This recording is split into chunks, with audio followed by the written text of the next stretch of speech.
All right, everybody. So as you guys saw a little bit earlier, we got our custom ordered part from Corbin, unfortunately in the wrong finish. So what are we going to do about this? Well, I've thought about this a lot, and unfortunately, just given that it costs so much to ship back and forth between the US right now, exchange rate, taxes, shipping costs, etc. Pretty much doing anything about this is kind of just a waste of time. So that being said, or I should say it's not economical. So that being said, I've gone and I've got some 800 and 1200 grit sanding pads. And I just so happen from another project to have 2K eggshell from Color Right.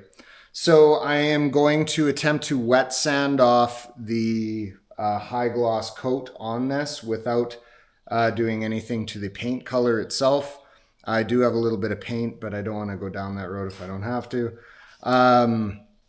So yeah, give it a quick wet sand, and we're going to try and recoat the finish on this part and see what happens. So hopefully this works. Wish me luck. Let's get to wet sanding a perfectly good brand new painted part.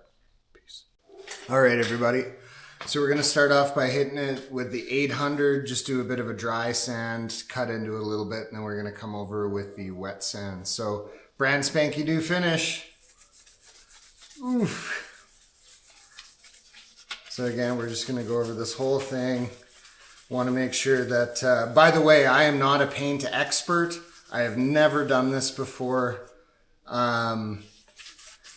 This kind of is making me sick to my stomach in a funny kind of way, so we're going to see how this goes. But yeah, I'm doing my best and we'll see what happens. And so we finished our dry sand. This is kind of what it looks like there, blew it off. Now I'm going over and doing a wet sand with the 800 before I do another wet sand. Just seeing as this is my first time and I'm going off YouTube and Google, something about this that's rather interesting. I'm glad I did the dry sand first, because when you're wet sanding, there's a sheen to everything. So it was a lot easier to tell what was sanded and what wasn't, going over and doing the dry sand first. And then after you've done the wet sand, it's all just like a powder. So gonna keep you up to date here, but I'm just dipping my pad in the water. And then as you can see, as I go by and sand it all, you can kind of see where I'm hitting, that's getting all wet, and then it dries to that paste like this here. So first time's a charm.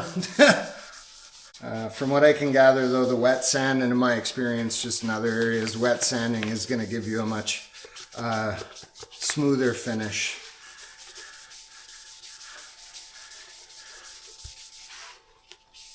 Corbin, don't do this again. I love you guys, but this is a pain in the ass on such an expensive part. That being said, while I'm doing this, I want to talk on Corbin a little bit. So I have no idea what Corbin's going to do on this particular problem. All I can say is that the gentleman I spoke to on the phone was very friendly and helpful and apologetic. And this is obviously not the outcome that they wanted either. So this is getting passed up the chain, but unfortunately, I'm going away, coming up here right away, as well as it is currently the weekend. So there's really not a whole heck of a lot that could have been done today. I've also been waiting for this for quite a while, as these are custom made. So the thought of going through that whole process again is just not palatable for me. Hence why I decided to spend the money and take care of or at least attempt to take care of this by myself, because I'll tell you, the part's certainly not getting shipped back at my expense. I'm not paying for another one to get shipped up either.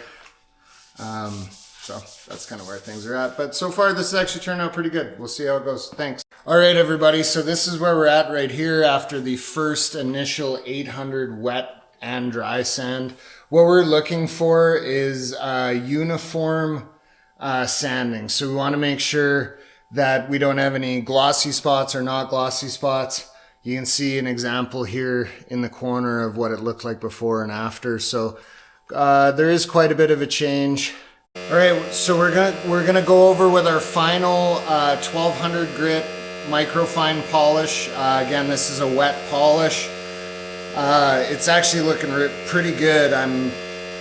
It's looking good enough that you probably even get away not even using the eggshell clear coat to an untrained eye, but that's not me. So what I'm looking for here, again, I've got everything pretty uniform.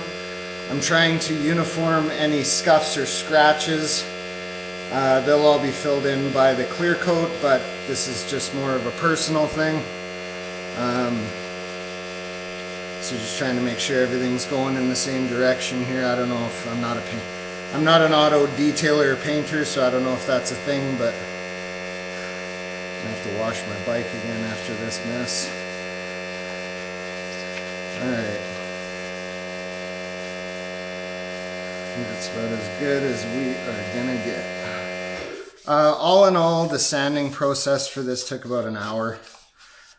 So we did an 800 dry sand and an 800 wet sand, and I actually went over it twice with a 1200 wet sand. Once was to sand and finish everything out, and then the last one I'm doing now is just to try and align any marks that are going to be left as much as possible. All right, there we go.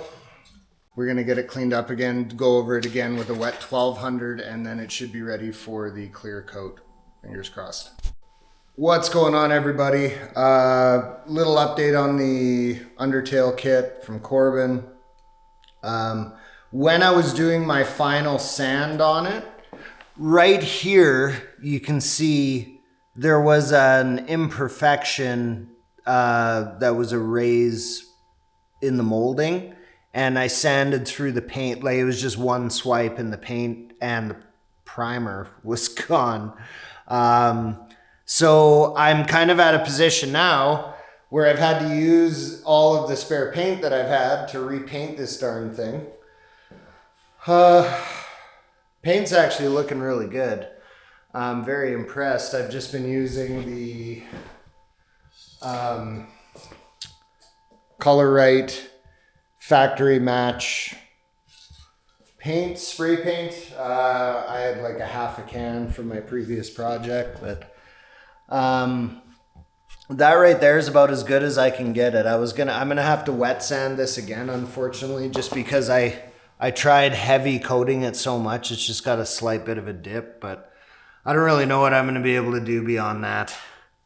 All right, everybody, after a very long day, we've got the finished product. You can see I wet sanded it out, but there's still that little spot there. I don't really know what to do about that, but unless you were looking for it, it's pretty hard to notice. And then there's my silly fingerprint. That's about as good as I could get, which is, again, if you're not looking for it, you don't even notice it from a couple of feet away. So it's my very first paint job I've ever done on something like this, but it turned out better than I expected. It's got a really good finish on it and pretty darn close to the bike. So I'm not gonna touch it. I'm just gonna leave it there for 24 hours, and we will catch you on the next video for the install. Don't wanna miss that. Make sure you like and subscribe. We'll catch you on the next one. Thanks for tuning in to the Indian Motorcycle Guy. Peace!